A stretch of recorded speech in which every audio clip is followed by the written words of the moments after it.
Bismillah. Assalamualaikum warahmatullahi wabarakatuh. Innal hamdalillah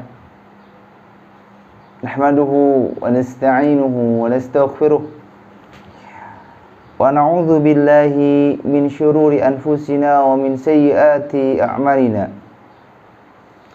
Man yahdihillahu fala mudilla lahu wa man yudlil fala hadiya lahu. Asyhadu an la ilaha illallah wahdahu la syarika lah wa asyhadu anna Muhammadan abduhu wa rasuluh sallallahu alaihi wa ala alihi wa ashabihi wa man tabi'ahum bi ihsanin ila yaumiddin wa sallama tasliman katsira wa ba'du. Para pemirsa Khair TV dimanapun berada, alhamdulillah alladzi bi ni'matihi tatimmus shalihat.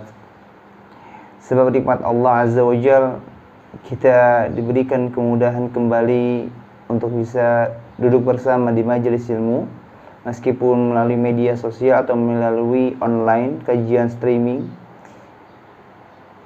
Tapi setidaknya insya Allah kita akan tetap mendapatkan keutamaan majelis ilmu disebabkan adanya uzur syar'i yang membuat kita tidak bisa berkumpul secara langsung di majelis ilmu. Di pertemuan sore hari ini kita akan membahas pembahasan yang sebelumnya sudah kita bahas, yaitu tentang membedah artikel yang berjudul Belajar Bersyukur. Alhamdulillah, semata karena nikmat Allah kita baru menyelesaikan poin yang pertama atau poin yang bagian A tentang mengapa kita harus bersyukur, dan di pertanyaan pertama ini ada 7 jawaban alasan mengapa kita harus bersyukur. Bagi teman-teman yang belum mengikuti kajian ini atau baru mengikuti, silakan bisa menyimak kajian-kajian sebelumnya untuk menyambung ilmu yang akan kita bahas sore hari ini.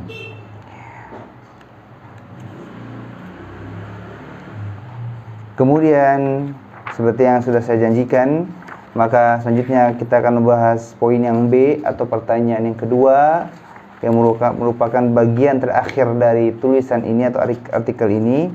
Setelah kita mengetahui alasan mengapa kita bersyukur, kita pun harus tahu bagaimana cara untuk bersyukur. Jadi di bagian B atau di bagian pertanyaan yang kedua, yaitu bagaimana cara untuk bersyukur. Setelah kita mengetahui alasan mengapa kita bersyukur, maka kita pun harus tahu bagaimana caranya bersyukur, agar kita menjadi orang yang bukan hanya tahu, tapi bisa. Karena terkadang kita agak sedikit tabu memahami konsep ibadah. Sebetulnya sederhana teman-teman. Konsep ibadah itu yang penting mau. Meskipun keadaan kita tidak mampu, ketika kita mau, insya Allah akan mampu. Tapi, ketika kita berpatokan dalam suatu ibadah berdasarkan mampu, maka ketika tidak mampu, kemauan itu tidak akan muncul. Mau bisa memunculkan sifat mampu, sedangkan mampu belum tentu bisa memunculkan sifat mau. Jadi, ketika kita ingin beribadah kepada Allah dengan berbagai macam ibadah, tolak ukurnya adalah mau dulu. Mau belajar, mau beramal. InsyaAllah Allah akan mampukan. Karena janji Allah Azza wa Jalla, "Man jahada fina lanahdiyannahum subulana." Barang siapa yang bersungguh-sungguh berusaha menempuh jalan menuju kami, menjalan menuju surga dengan berbagai macam ibadah, lanahdiyannahum subulana, maka akan kami bimbing, kami tunjukkan jalan menuju kami. Yang penting mau dulu menempuh jalan menuju Allah Azza wa Jalla. InsyaAllah Allah akan mampukan.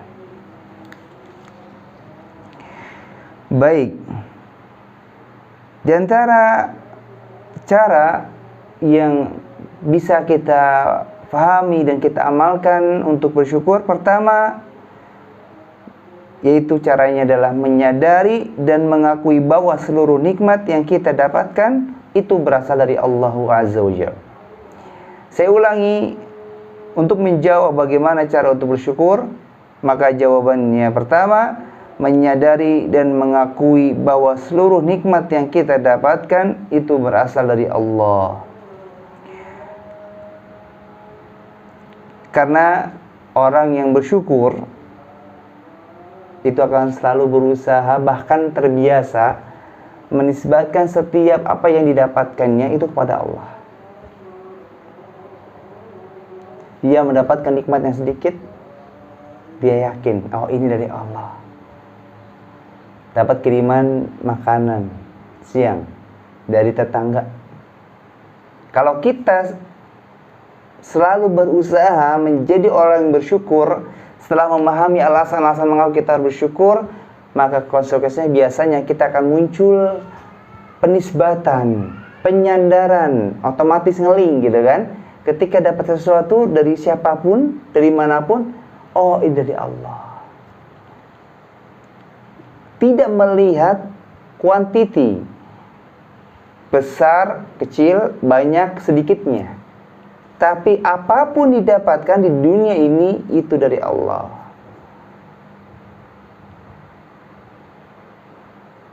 Dapat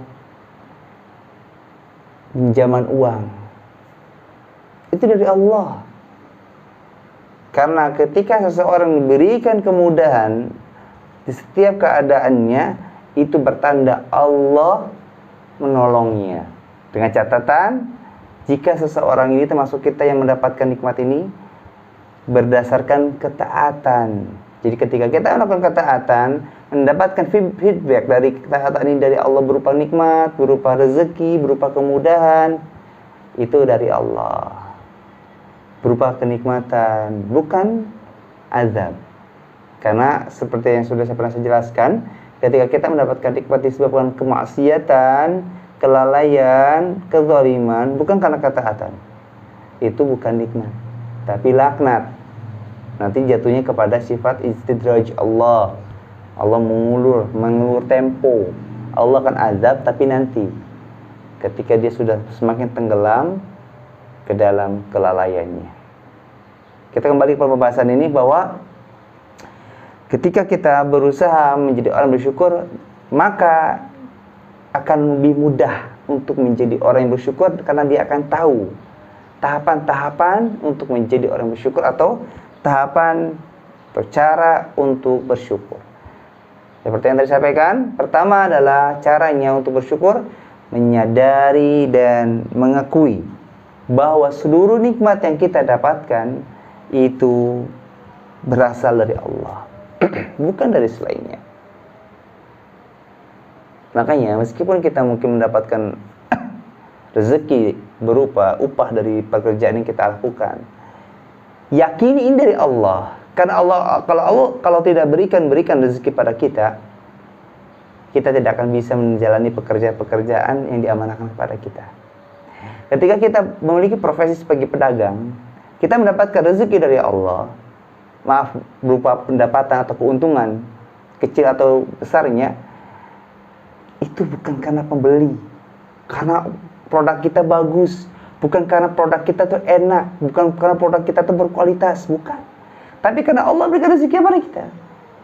Sebab Allah berikan rezeki kepada kita, qadarullah, barang jualan kita banyak diminati karena kualitasnya, karena mungkin rasanya, karena harganya. Kalau Allah gak berikan rezeki, mau sepintar apapun Anda memproduksi makanan yang Anda akan jual, tidak akan enak. Kalaupun enak, orang-orang gak akan tahu. Ada saja halangannya. Kalau kita mendapatkan rezeki berupa keuntungan dari bisnis, kita punya perusahaan, kita banyak proyek-proyek gitu kan, dengan berbagai macam kegiatan bisnisnya, memiliki relasi bisnis dengan klien A, relasi bisnis A, kerjasamanya berjalan dengan baik, kemudian sudah cair transaksinya. Konsep yang saya presentasikan bagus, Jadi banyak yang mau, banyak yang minat.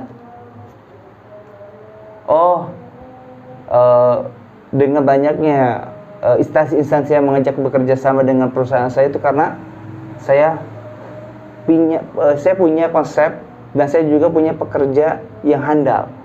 Itu tidak, teman-teman. Dengan Anda bisa mempresentasikan konsep bisnis Anda di hadapan relasi bisnisnya, Anda bisa merealisasikan konsep bisnis tersebut di lapangan bersama relasi bisnisnya, itu disebabkan Allah sudah berikan kemudahan pada Anda untuk mendapatkan rezeki itu. Sebab kemudahannya apa? Anda bisa mempresentasikannya dengan baik, Anda bisa merealisasikan konsep tersebut dengan baik. Kalau saja Allah tidak berikan kemudahan, tidak berikan rezeki kepada kita, relasi bisnis itu tidak akan ada. Kalaupun ada relasi bisnis yang mau menjalin kerjasama, kita tidak akan bisa mempresentasikannya dengan baik. Kita tidak akan bisa merealisasikan konsep demi konsep yang kita telah rencanakan di lapangan. Tidak bisa. Ada saja trouble-nya. Ini untuk memahami sederhana konsep rezeki, pemberian Allah. Termasuk salah satu hal yang saya sampaikan di jamaah, para jamaah, untuk para pemirsa. Ini biasanya saya sampaikan di kajian parenting, kajian pendidikan anak, ya, bahwa kita pun perlu menanamkan bahwa yang memberikan rezeki kepada kita itu Allah. Kita bisa membelikan pakaian yang baru, yang layak untuk anak-anak kita, termasuk untuk istri kita. Sampaikan, ini dari Allah. Allah titipkan rezeki kamu kepada ayah. Nah, banyak bersyukur karena alhamdulillah Allah telah berikan rezeki kepada kamu sehingga kamu punya pakaian yang bagus, yang layak. Itu Allah yang berikan, bukan ayah. Ayah hanya dititipkan saja. Makanya ketika seseorang menikah, dia bukan jatah rezeki dia yang dibagi untuk istri dan anaknya, bukan. Tapi jatah rezeki istri dan anak-anaknya itu dititipkan kepada dia, karena dia sebagai wadah, dia yang mencari nafkah. Sehingga wadah inilah yang berhak dan layak untuk Allah berikan rezeki untuk anak istri kita. Makanya tidak heran ketika seseorang sudah menikah, biasanya lebih mudah urusannya dibandingkan sebelum menikah. Setelah memiliki anak akan lebih mudah dibandingkan ketika belum punya anak. Kok ada sih yang masih susah meskipun dia sudah menikah dan sudah punya anak? Mungkin itu cara Allah menghapus dosa-dosanya, atau mungkin itu cara Allah untuk menguji keimanannya, atau mungkin ada yang salah dalam pekerjaannya, perdagangnya.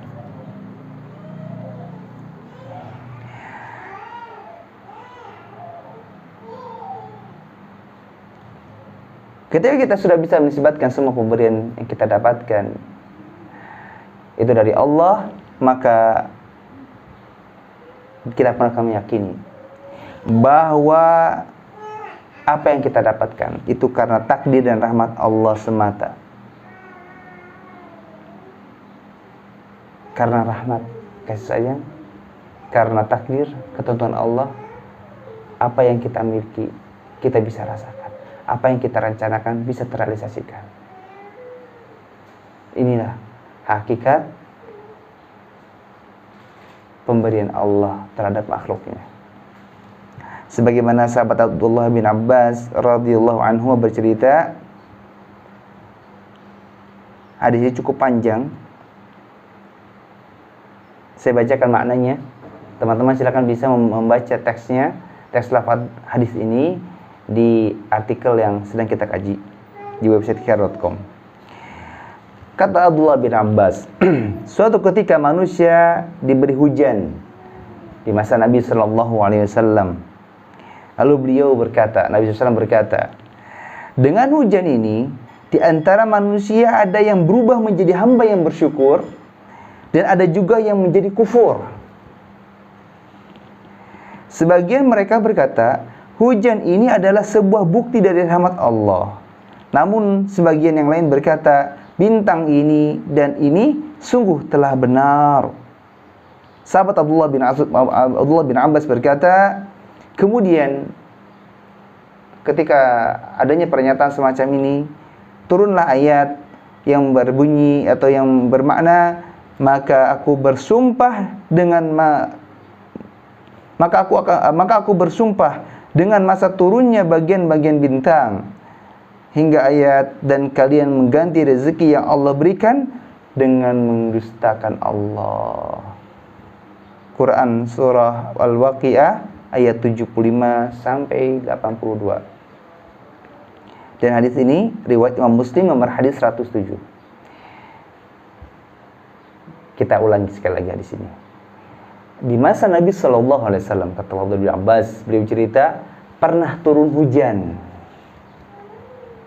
Sebab turun hujan ini terpecahlah para sahabat. Sebagian ada yang dia menjadi hamba yang bersyukur karena mengimani ini adalah pemberian Allah, ini adalah rahmat Allah. Sebagian yang lain dia menjadi hamba Allah yang kufur, lawan dari syukur. Kenapa mereka kufur? Karena mereka malah meyakini bintang ini benar, bintang itu benar. Maksudnya mereka meyakini hujan ini turun bukan karena Allah, tapi karena bintang. Ini salah satu keyakinan di masa jahiliyah. Bayangkan teman-teman, di masa Nabi, hal yang mungkin kita sering anggap itu hal yang biasa, itu hal yang spesial di hadapan mereka. Hujan saja mereka perhatikan, bisa mempengaruhi keimanan mereka. Makanya ketika turun hujan, kita disunahkan oleh Nabi SAW, dan sebagaimana amalan yang biasa beliau lakukan ketika beliau masih hidup. Apa ketika yang beliau lakukan ketika hujan? Membaca doa, Allahumma sayyiban nafi'an. Ya Allah, jadikanlah hujan yang kau turunkan ini bermanfaat. Mengawali doa untuk turunnya hujan dengan apa? Allahumma, ya Allah, jadikanlah hujan yang kau turunkan ini bermanfaat. Makna doa ini berarti apa? Kita meyakini hujan ini dari Allah. Sebab itu kita minta pada Allah agar Allah menjadikan hujan yang diturunkan itu yang bermanfaat, bukan yang malah menjadi laknat.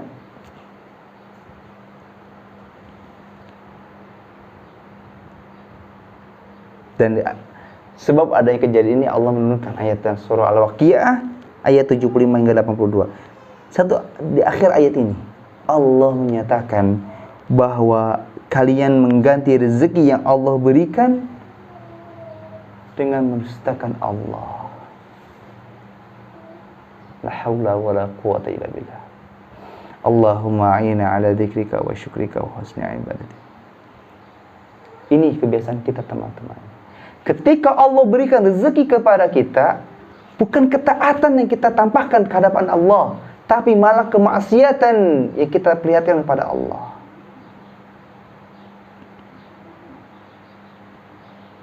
Bukan kepatuhan yang kita berikan kepada Allah, kita tunjukkan kepada Allah setelah kita mendapatkan nikmat, malah pembanggaan, ketidakpatuhan yang kita hadapkan pada Allah Azza wa Jalla. Kurang ajar kita tersebut teman-teman, gak tahu diri.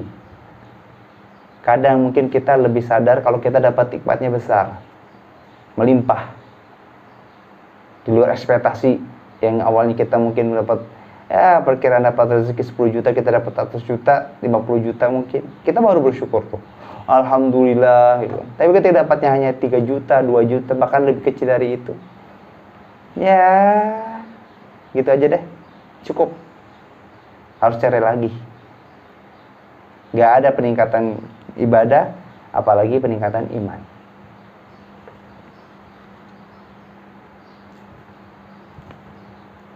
Dan real sekarang kita rasakan ketika turun hujan. Apakah ada di antara kita yang benar-benar bersungguh berdoa, memanfaatkan momen-momen turunnya hujan, bahkan sebelum turunnya hujan, sebagaimana yang biasa Nabi SAW lakukan? Maka untuk menjadi bekal kita mensyukuri hujan yang Allah turunkan, Teman-teman bisa baca juga tulisan saya di website ikhtiar.com. Judul artikelnya ketika hujan turun kalau tidak salah. Ya, ketika hujan turun kalau tidak salah. Atau ketik aja di website ikhtiar.com itu kata hujan. Ketika hujan turun kalau tidak salah ya. Insya Allah itu muncul. Biasanya kalau kata-katanya mirip itu akan muncul otomatis kata-kata yang semisalnya. Di situ sudah saya jelaskan mulai dari menjelang turunnya hujan, ketika hujan turun, ketika hujan sudah reda. Ada doa-doa yang saya amalkan. Makanya di akhir masa hujan, ketika hujan itu sudah reda, apa yang Nabi SAW perintahkan untuk kita baca? Nabi SAW juga mendoakan. Nabi SAW mencontohkan doa yang harus kita ikuti ketika turun hujan, membaca Allahumma sayyiban nafi'an. Maka ketika hujan sudah reda, kita disunahkan juga membaca doa mutirna bifadlillahi wa rahmati. Ya, Engkau telah menurunkan hujan kepada kami disebabkan keutamaan dan rahmatmu. Doa ini kita melafadzkan, mengungkapkan bahwa kita juga meyakini hujan ini turun disebabkan apa? Keutamaan, rahmat Allah yang Allah berikan kepada kita. Rahmat, pemberian, kasih sayang Allah, bentuk sayangnya Allah. Karena kalau kita bahas hujan itu banyak pembahasannya, akan berpengaruh juga kepada rezeki yang sering kita rasakan sebagai para petani misalkan, atau orang-orang yang menanam tumbuh-tumbuhan misalkan. Banyak hal yang kita bisa dapat faedah dari hujan. Tapi kita fokus pada pembahasan ini. Untuk selebihnya teman-teman bisa baca artikel yang sudah saya sebutkan tadi.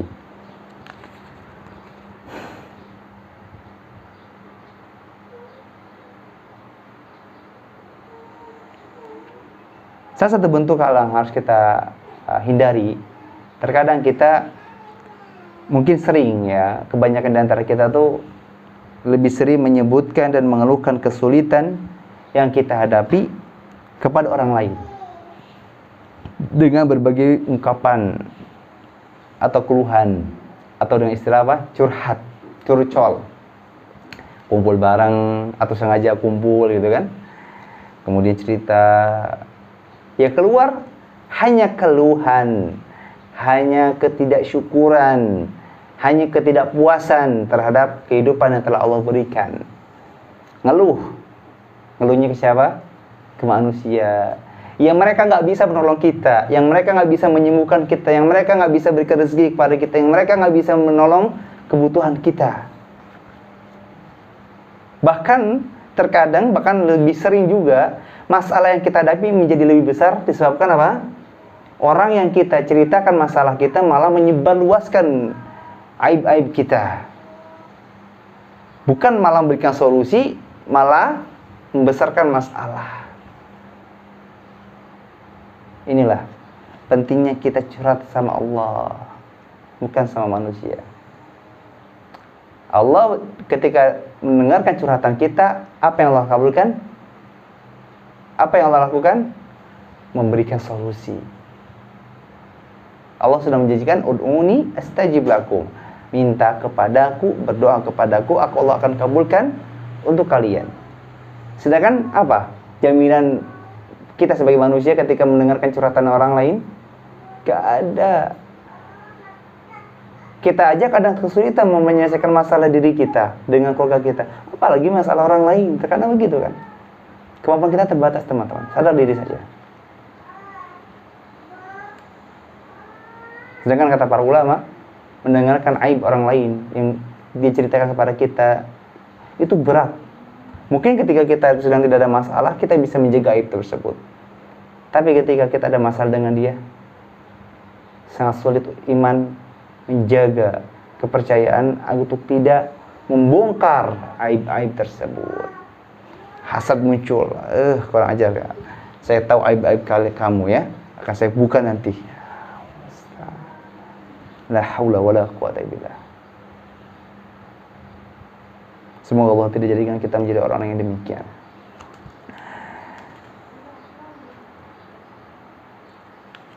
Di antara ungkapan-ungkapan yang sering kita dengar Misalkan hari ini saya sedang sakit, apa tujuannya? Saya ngasih tahu saja.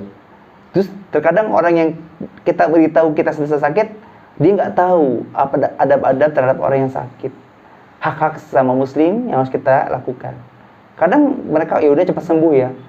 Kalaupun memang kita ingin mendapatkan doa-doa dari orang-orang yang mendoakan kita ketika sakit, sampaikan kabar ini kepada orang-orang saleh yang dia mengerti agama. Setidaknya bukan hanya ustadz, bukan. Siapapun di antara kita yang kita belajar ilmu agama, yang kita sama-sama menempuh perjalanan hijrah kepada Allah. Bukan sekedar orang yang hidup secara awam. Maka ketika tahu kita sedang sakit, meskipun mereka tidak memberikan bantuan, tapi mereka bisa mendoakan kita. Ya, misalkan dengan doa la ba'sa tahurun insyaallah, atau dengan Allahumma shfi 'abdak yanka'ulaka 'aduwa aw yamshilaka ila shalah.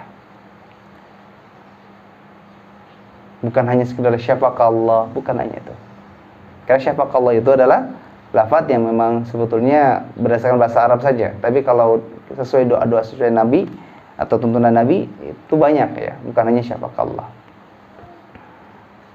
Boleh kita membaca syafaqallah, tapi kalau bisa baca doa-doa yang lebih sesuai sunnah lagi, seperti doa-doa yang sudah saya sebutkan. Dan banyak sebetulnya doa-doa yang bisa kita baca ketika mendapati orang yang sedang sakit. Kemudian karena kita mengeluh, mungkin saya baru dapat musibah gitu kan. Entah apa tujuannya, tapi biasanya kalau diceritakan seperti itu, tujuannya biasanya mengharapkan iba dari orang lain. Semoga dengan dia tahu kita dapat musibah, kita akan dibantu. Ya, semoga sebelum melakukan pernyataan seperti ini, kita sudah berdoa kepada Allah agar tidak menjadi perbuatan yang mungkin bisa menjurus kepada sifat menyekutukan Allah, karena meminta kepada selain Allah. Mintalah kepada Allah, teman-teman. Pasti Allah akan lebih on time, akan lebih sigap dibandingkan aparat kepolisian, lebih sigap dibandingkan tetangga kita, bahkan lebih sigap dibandingkan keluarga kita. Kemarin saya rugi sekian rupiah, kemarin saya tertipu sama orang, sama relasi bisnis, atau kau semisal ini.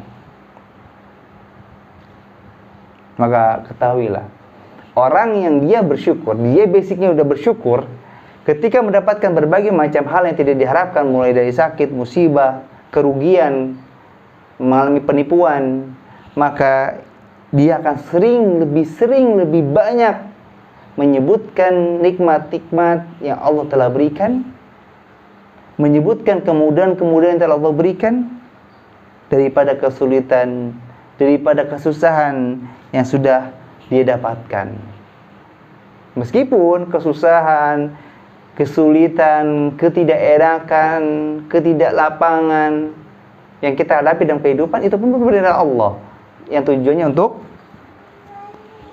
membuat kita bersabar. Kalau kenikmatan, kelapangan, kemudahan, itu untuk kita bersyukur, alasan untuk kita bersyukur.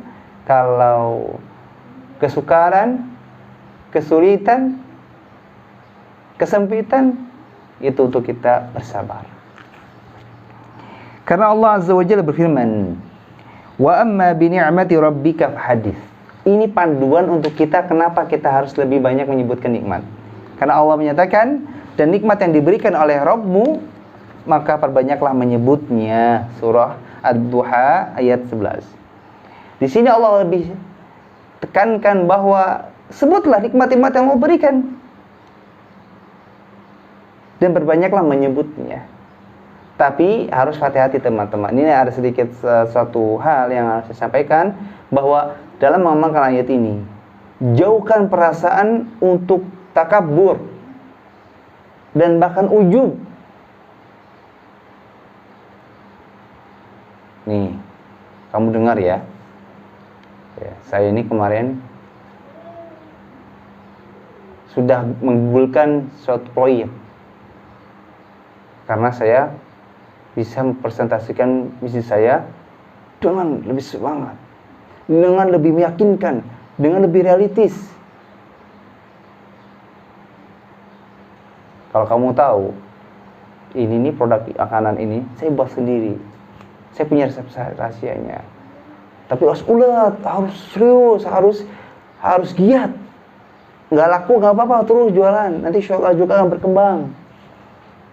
Tapi ketika tidak diiringi dengan satu tujuan, faedah yang kita bisa berikan dari kisah tersebut kepada orang yang mendengarkan kisah yang kita alami, maka lebih baik jangan diceritakan. Karena ini akan membuat faedah tidak tersampaikan, malah kita mendapatkan sesuatu yang bisa merusak ikhlas kita terhadap Allah Azza wa Jalla.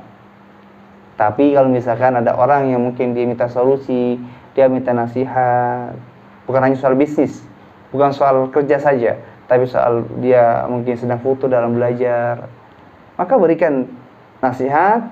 Jika memang diperlukan diberikan semacam stimulasi atau rangsangan sesuai pengalaman yang kita miliki. Kadang mungkin dengan pengalaman akan lebih mengena, akan lebih greget, akan lebih mudah dicerna. Bolehlah kita berikan semacam ibroh, pelajaran dari apa yang telah kita alami. Tapi dengan catatan adanya tujuan yang kita harapkan bisa terwujud ketika kita ceritakan hal ini atau pengalaman kita kepada orang lain. Kemudian cara yang kedua agar kita bisa bersyukur, yaitu membuktikan rasa syukur dengan ketaatan dalam beribadah kepada Allah.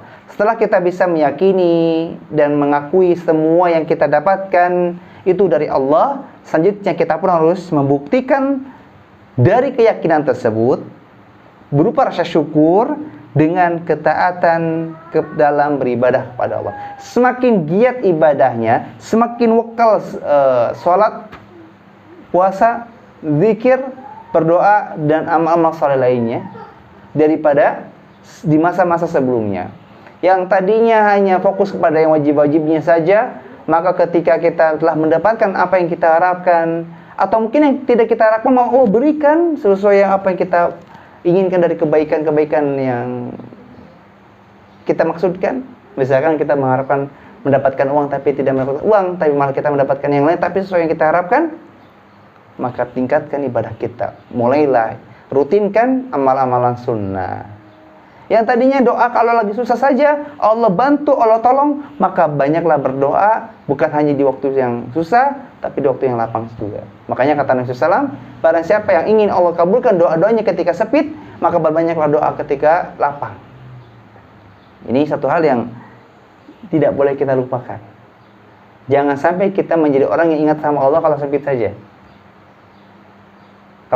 Kalau lagi nggak sempit, nggak ingat Allah. Ada satu realita yang kita berdoa kepada Allah, semoga Allah pun berikan hidayah kepada mereka dan Allah lindungi kita agar kita tidak termasuk dalam golongan orang yang semacam itu. Ada di suatu daerah tempat saya mengisi pengajian, saya mendapatkan kisah dari seseorang jamaah. Dia bercerita, ada salah satu jamaah di sini Ustaz yang dia kalau lagi susah, dia tuh rajin ke masjid, aktif di masjid.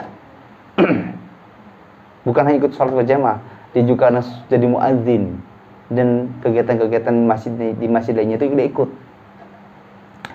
Tapi ketika dia tidak susah, dia misalnya lagi punya uang, dia tidak akan terlihat di masjid. Bukan hanya 1-2 kali, itu sudah menjadi rutinitas dia. Jadi masyarakat tetangga-tetangganya sudah hafal, kalau dia datang ke masjid itu tandanya saya sedang sempit, sedang butuh Allah. Tapi ketika sedang lapang, ya nanti deh, datangnya nanti kalau saya sedang susah saja. Oh maaf, saya sedang ada bisnis. Oh maaf, saya sudah dapat pekerjaan baru, harus on time. Bahkan pulang malam, bahkan maghrib sering ditinggalkan. Allahumma musta'an. Allahumma a'inna ala dzikrika wa syukrika wa husni ibadatik.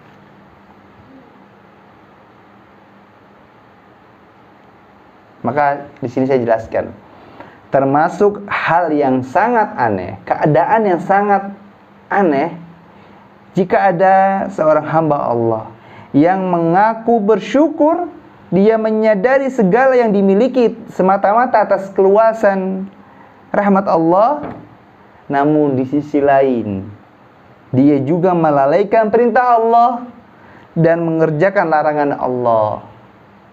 Dia tidak mau sholat, tidak mau belajar ilmu tentang Islam, dia tidak mau berzakat, suka memakan harta haram dan syubhat, dan perbuatan-perbuatan maksiat lainnya. Sangat bertentangan.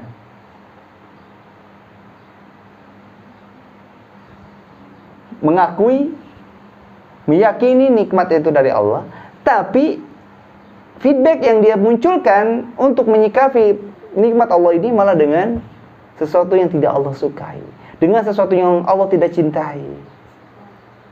Kira-kira kalau kita berada di keadaan yang kita ini suka baik sama orang lain, dia butuh bantuan kita sigap, dia butuh kendaraan kita pinjamkan, dia butuh uang kita berikan piutang kepadanya, tapi dia nggak mau tegur sapa sama kita, dia tidak mau menolong kita ketika kita sedang kesusahan.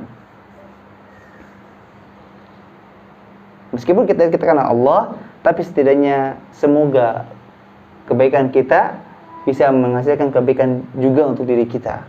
Bukan soal pemberian, tapi sikap. Siapa di antara kita yang tidak mau dipenuhi haknya sesama muslim? Ketika diberikan salam, dibalas salamnya, ketika sakit dijenguk, ketika meninggal dunia ditakziahi. Kira-kira logika kita akan menerima sikap seperti itu? Tidak akan. Kalau kata orang Jawa itu dog-dog, kurang ajar ya. Kurang asem kalau kita nemuin orang kayak begitu ya. Semoga Allah tidak jadikan kita menjadi orang yang semacam itu. Allah Azza wa Jalla berfirman, "Walaqad nasarakumullahu bi Badrin wa antum adillatun fattaqullaha la'allakum tashkurun." Kata Allah, sungguh Allah telah menolong kalian dalam peperangan Badar, padahal pada saat itu kalian dalam keadaan lemah. Maka sebab itu bertakwalah kepada Allah supaya kalian mensyukurinya. Surah Ali Imran ayat 123. Ini mungkin adalah cerminan dari realita kita. Di sini Allah menyatakan, sungguh Allah telah menolong kalian dalam peperangan Badar. Padahal pada saat perang Badar itu kalian itu dalam keadaan lemah. Nah, makanya Allah tolong. Dan setelah ditolong oleh Allah, Allah perintahkan, maka sebab itu, sebab pertolongan yang Allah telah berikan kepada kalian ketika lemah dalam perang Badar, bertakwalah kepada Allah supaya Allah mensyukurinya. Realita di kehidupan kita bukan hanya di perang Badar, tapi ketika kita dalam keadaan sempit, Allah lapangkan urusan kita. Ketika kita butuh uang, Allah berikan kepada kita. Ketika kita kekurangan makan, Allah berikan kepada kita. Ketika kita kesulitan mencari uang untuk melunasi utang-utang kita, Allah bantu kita untuk bisa melunasi utang-utang kita.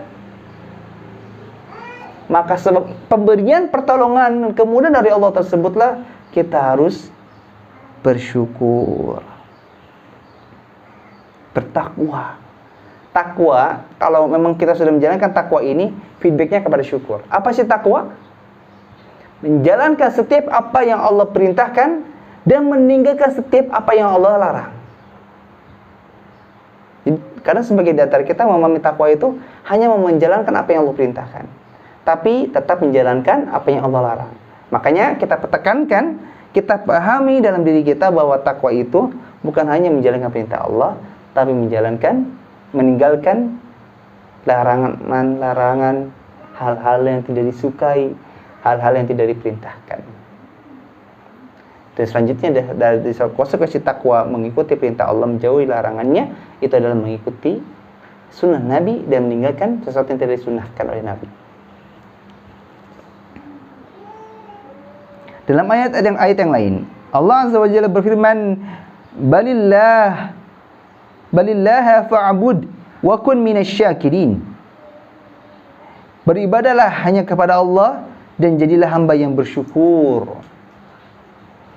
Surah Az-Zumar ayat 66. Di sini Allah memerintahkan untuk kita beribadah hanya kepada Allah, Maksudnya memintanya kepada Allah, mengeluhnya kepada Allah.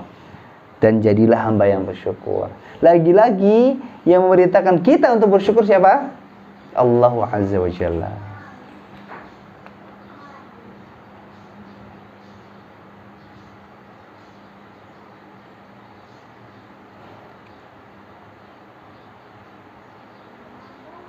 Secara logis, mewujudkan rasa syukur kepada Allah dengan patuh terhadap setiap perintahnya, itu seperti kita bekerja dengan cara yang halal. Dengan kita menjalankan pekerjaan yang halal, itu cara kita mendapatkan rezeki Allah yang halal. Kita mendapatkan ridha Allah. Itu sama dengan kita mewujudkan rasa syukur kita terhadap Allah dengan kepatuhan dan ketaatan, itu seperti kita bekerja di tempat yang halal, dengan cara yang halal. Karena hasil yang kita dapatkan itu akan sesuai dengan apa yang kita lakukan. Makanya ada sebuah istilah, hasil ini tidak akan mengkhianati proses. Ya. Dalam belajar pun sama, yang kita butuhkan adalah perjalanan menjalani prosesnya. Kalau prosesnya sudah benar, insya Allah hasilnya akan benar. Buat kue yang enak, hasilnya enak, itu kalau mengikuti proses dan tahapan yang benar. Itu sama demikian.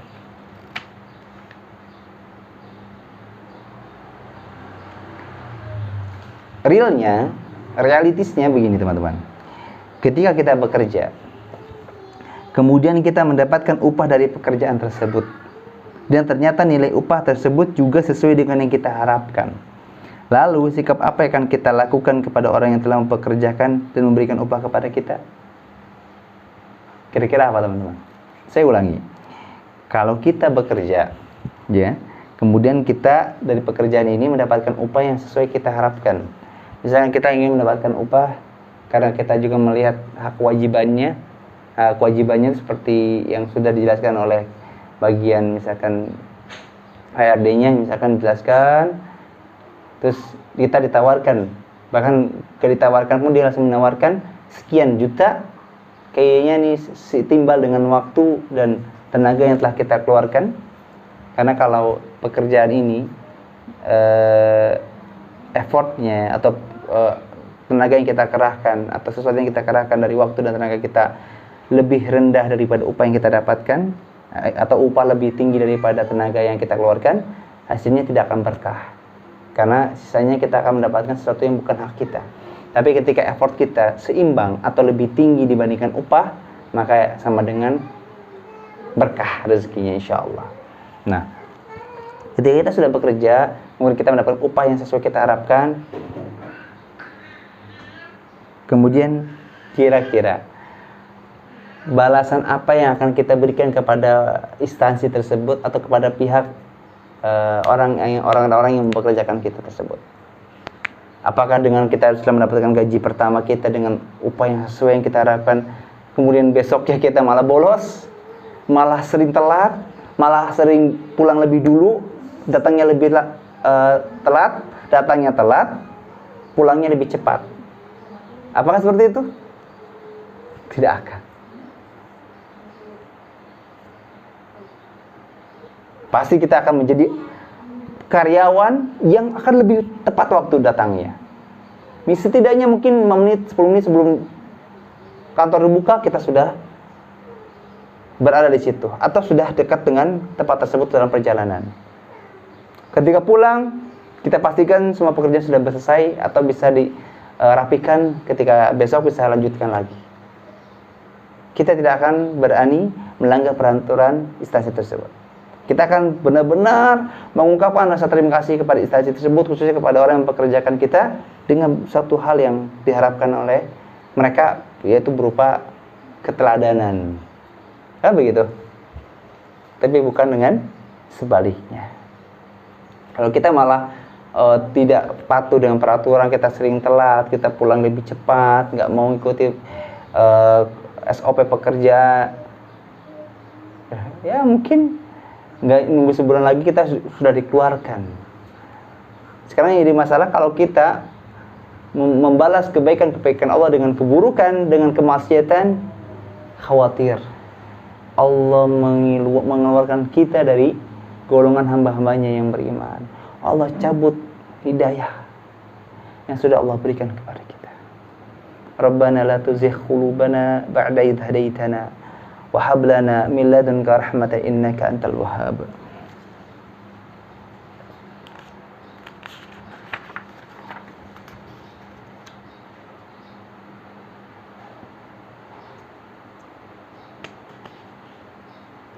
Mungkin untuk cara yang ketiga agar kita menjadi orang yang bersyukur, insyaallah kita akan bahas di pertemuan yang akan datang. Segala yang berdatang dari Allah, segala yang salah datangnya dari diri saya, pribadi mohon dimaafkan. Semoga Allah jadikan ilmu yang sudah kita pelajari ini menjadi ilmu yang berkah. Kita tutup dengan doa kafaratul majelis. Subhanakallah bihamdika asyhadu an la ilaha illa anta astaghfiruka wa atubu ilaik. Assalamualaikum warahmatullahi wabarakatuh.